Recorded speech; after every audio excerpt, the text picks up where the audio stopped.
Good morning, beautiful people out there. Ito pala yung aming river dito sa Northland. Dito kami naliligo tuwing summer. Yan. Marami dito nagsiswimming dahil nga ang tubig malinis at healthy pa. Hindi katulad sa swimming pool na may amoy. Alam mo yung amoy ng chlorine. Dito walang chlorine at saka nature, maganda. Saka pwede ka rin dito mag-barbecue. Ayun o. Yan, maluwag yan. Tapos, doon naman sa ano namin, sa munting bahay namin, meron kami doong mga tables, mga upuans, yan. Marami kami doong stock na mga gamit para sa pag-barbecue.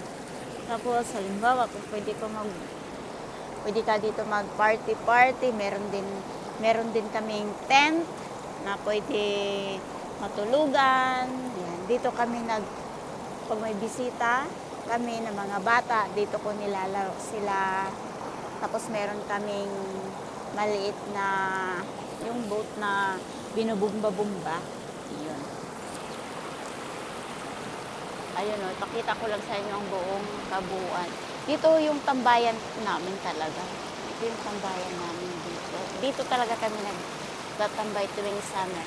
Tulad ngayon, mainit, hindi malamig. Ang malamig lang yung tubig. Yung tubig lang yung malamig. Freezing ang tubig. So, mas maganda maligo dito summer. Malapit na naman mag-summer. Ngayon April, May, June, July, August. 3 months naman yung summer dito. Pero pag July, pag mainit talaga, pwede ka na dito maligo. Pero, malamig pa rin ang tubig. Depende yon kung malamig ang kung mainit yung panahon. Depende yan. Siguro, pupunta na ako doon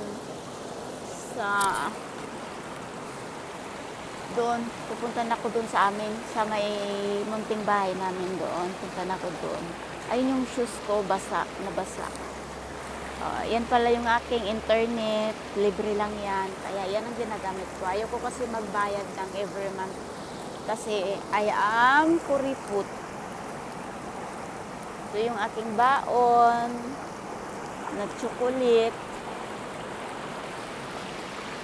At saka ito rin yung aking coffee. Wala nang laman to. So, ako'y uuwi na ng bahay. Tapos na yung aking pagdadasal dito. Bye-bye.